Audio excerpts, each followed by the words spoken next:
عز ابن عبد السلام، ان کا قول ہے، کہتے ہیں کہ لم يزال الناس يسألون من اتفق من العلماء من غیر تقید لمذهب، ہمیشہ سے لوگ علماء سے پوچھتے آئے ہیں کسی مذہب کی قید کے بغیر، کہ بھائی میں شافعی ہوں تو شافعی سے پوچھوں گا، حنفی ہوں تو حنفی سے پوچھوں گا.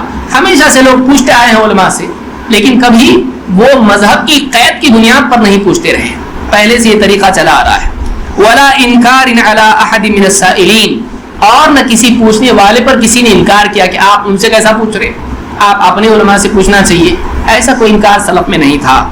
الی ان ظہرت هذه المذاہب ومتعصبوها من المقلدین، کہتے ہیں یہ سلسلہ اپنے اپنے لوگوں سے پوچھو، یہ سلسلہ تب سے شروع ہوا جب سے یہ مذاہب پیدا ہوئے اور ان کے مقلد متعصب پیدا ہوئے.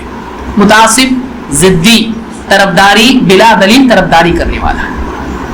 تو جب سے یہ مقلد متعصب پیدا ہوئے تب سے یہ سلسلہ شروع ہوا ہے.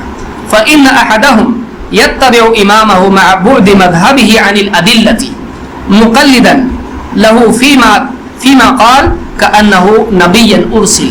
کہتے ہیں کہ ان کا حال یہ ہے کہ ان میں سے کوئی آدمی ایسا بھی ہوتا ہے کہ اپنے امام کی اتباع اس طور پر کرتا ہے، ایسے وقت میں بھی کرتا ہے جبکہ اس کے مذہب کی دلیل سے بہت دوری ہو. اس کا مذہب، اس کا قول، اس کا فتویٰ چاہے کتنا ہی دلیل سے دور کیوں نہ ہو، وہ اپنے امام کی اتباع کرتا ہے. مقلدا له فيما قال كأنه نبيا ارسل، اپنے امام کی تقلید ایسے طور پر کرتا ہے گویا کہ کوئی نبی ہے جس کو اللہ نے بھیجا ہے، نبی کو بھیجا ہے گویا کہ. وهذا نأي عن الحق وبعد عن الصواب، کہتے ہیں کہ یہ حق سے منہ موڑنا ہے اور یہ کیا ہے، ثواب سے دوری ہے. لا يرضى به احد من اولي الالباب، عقل والوں میں سے، حکمت والوں میں سے، عقل والوں سے، علم والوں میں سے کوئی بھی اس سے راضی نہیں ہے.